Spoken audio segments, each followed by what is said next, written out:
It's a recurring nightmare for citizens and police across our country. Suspicion that leads to confrontation and sometimes death. We've seen it happen in Ferguson, in Baltimore, North Charleston, New York City, Miami, and Greensboro, North Carolina, prompting a national story called The Disproportionate Risks of Driving While Black.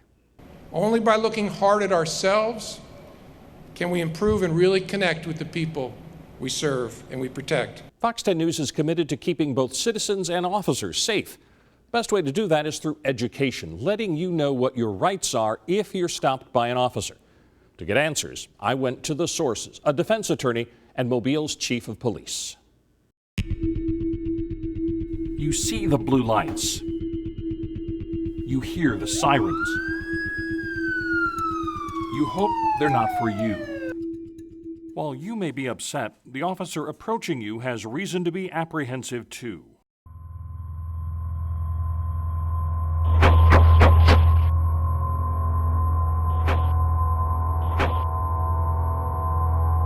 Despite the looks of it, that officer from Texas survived that shooting. It helps drivers to figure out now what you would do if you get stopped. How should you react? I went to police headquarters to get the answers for you from Mobile Police Chief James Barber.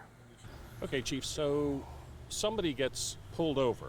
Should they immediately get out of their car to approach the officer? Absolutely not. You know, what we tell everyone to do is to stay in the car and await instructions from the officer. Keep your hands visible at 10 o'clock, 2 o'clock on the steering wheel, and just wait for the officer's instructions. So you're stopped. The officer asks you to get out of the car. Do you have to do that? Yes. You know, it's still a lawful order. It's been tried and tested by the courts. Can an officer search a car without a warrant? Under certain circumstances, they can. And whenever they have probable cause to believe that there may be illegal contraband or a weapon in the car, then officers can search at that point. A lot of people in our area carry weapons. Do you need a concealed weapons permit to carry a gun in your own car?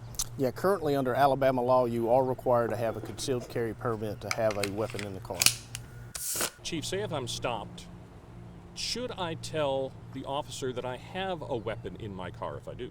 You know, again, just keep your hands visible and wait for instructions from the officer. Oftentimes, if they suspect there's a weapon, they'll ask or they'll tell you there's a weapon. Now, certainly, if you're asked to get registration or retrieve something that's near a weapon, definitely tell the officer what to expect. Say you're just walking down the street.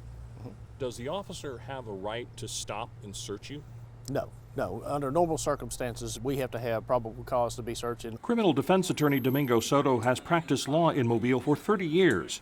When it comes to dealing with the law, he says it often comes down to common sense, like volunteering information to an officer. You give consent to search your car, you don't have any room to argue later that you know he shouldn't have been searching your car, he shouldn't have stopped you.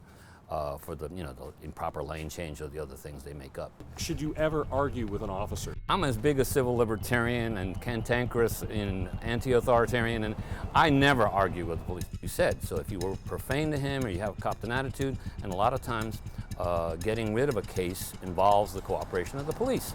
So if you were a jerk to him, he's not going to be nice to you later.